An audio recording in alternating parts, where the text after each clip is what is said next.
start with, we have two different types of radios. We have UHF, VHF. VHF stands for very high frequency, which is your white radios. UHF stands for ultra high frequency, which is your blue radios.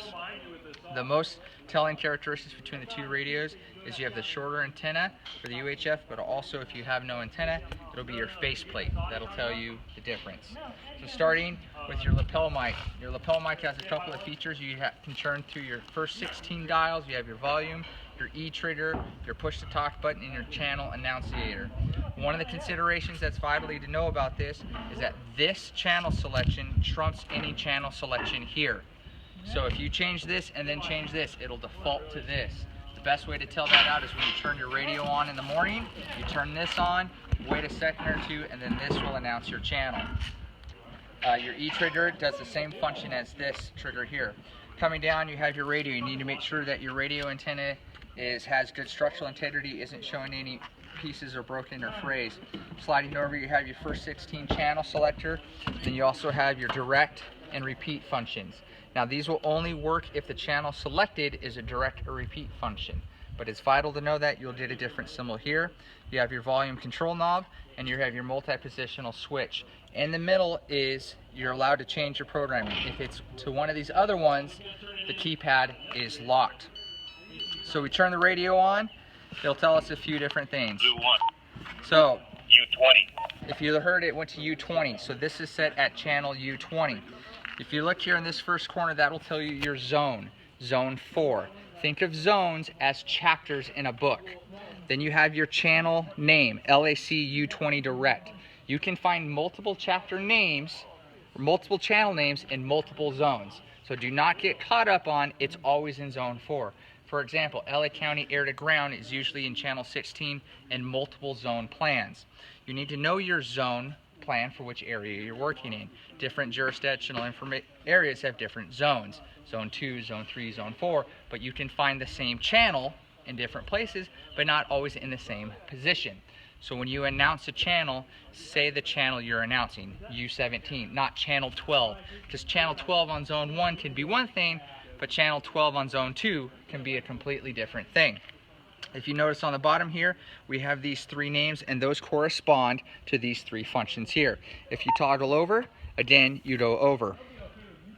So this radio was assigned to Camp 12-21 Firefighter Specialist. The way you can determine that is by that name here. Now another little interesting thing to determine that if this radio has been properly programmed, if you look on the inside of this radio here, you'll see these stickers. That says TMAC 15A. That tells you that this radio is programmed for TMAC, Tactical Mutual Aid Communications, 2015. And additionally, if you look on the bottom here, that'll tell you PM 15. PM and TMAC are two different things. PM is really a test of the actual radios and its functions and its stability, where TMAC is its programming. These radios are intrinsically safe for use in all IDLH environments, and the reason it is this color, this is the first color that comes up on the eye spectrum when the light turns to dark. So now that we know our radio is safe and good, we can go through our functions. If you need to change zones, you can simply go zone here and type in the zone that you want. So zone 01, and you hit home, that's your enter. You're on Med 1. Now if you want to change the channels within the first 16, you can do so here. Now if you want to change channels to a greater than channel 16, you can hit channel and put it in. And you can simply toggle over and hit home, and that'll secure it. Now, repeated and direct channels. What a repeated channel basically means is your radio signal gets transmitted from your radio to a repeater. A repeater is both a sending and receiving site.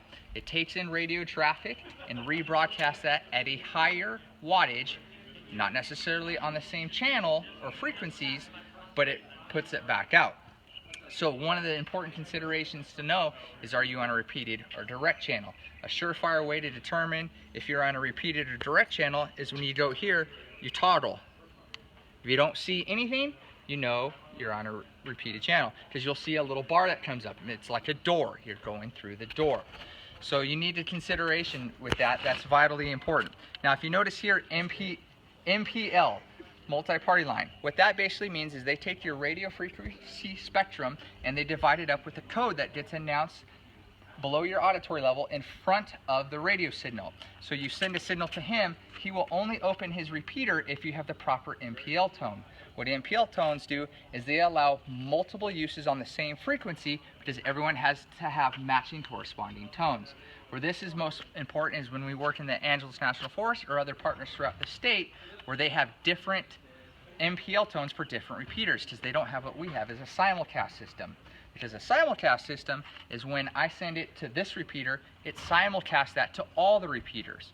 We're on a Forest Service plan, it goes to one repeater and one repeater only and broadcasts it. So you need to know your districts if you're traveling up. You may be on tone 7 at the beginning of your forest district, but as you get to the backside, you need to maybe change the tone 11. That information is most readily found in your TMAC handout in your phone. If you look at it, it'll tell you your nearest repeater. You also have your nuisance here. If you have a lot of traffic on one of your channels that is trumping you, you need to turn off.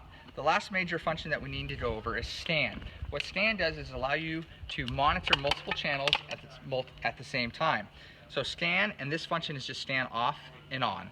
Now, if you need to check your STAN list, you toggle over using your three-way here to program. You hit program, that's to ask what your programmer, you're going to program the STAN. And within here you have 3 different functions. You have select, delete, and recall. If you hit recall, it'll basically tell you what is in your selected bank. Now if you want to have one channel that's more STAN than anything else and will trump any other traffic, that's your primary channel, and you do that by hitting select twice and the little dot. So you can recall and recycle. Now if you need to add channels, you can go up this way. If you need to go different zones, you can go this way. So you don't have to keep jumping zones to do your programming. I suggest if you're going to do a big programming list in multiple zones, have it all written down so you know how far you have to toggle. So remember, side to side is channels, up and down is zones. Makes pretty good sense. You also can set the clock. Another thing that you want to notice here, a lot of people, is when you go here to your battery tells you your estimated charges and your percentages. If you notice on some of them, it won't give you a percentage of your battery capacity. That's because it hasn't seen an impress charger, which is the smart charger, in 21 days. If you wanted to get it back, you need to put it back on. It tells you your estimated charges and it's a smart charger. It'll only charge it to the maximum rated that battery can do. Over time, the battery's diminished. It will not always be able to go up to 100%. It'll slowly work its way down. So that's the basic radio nutshell. We'll go over communications plans right now because that's included with this. On a first alarm brush assignment, you may get dispatched with the Foothill plan, the Labrador plan, Susanna plan, and basically what that means is there's a zone dedicated to that operational area that will have all the mutual aid partners, usually within that first 16.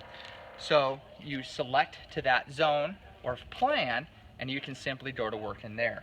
Now, if you get toned out on a brush fire or in another mutual aid, you need to listen up and know where to find them. And that is pretty much your radio drill in 10 minutes. No, 8 minutes, but Yeah. good though.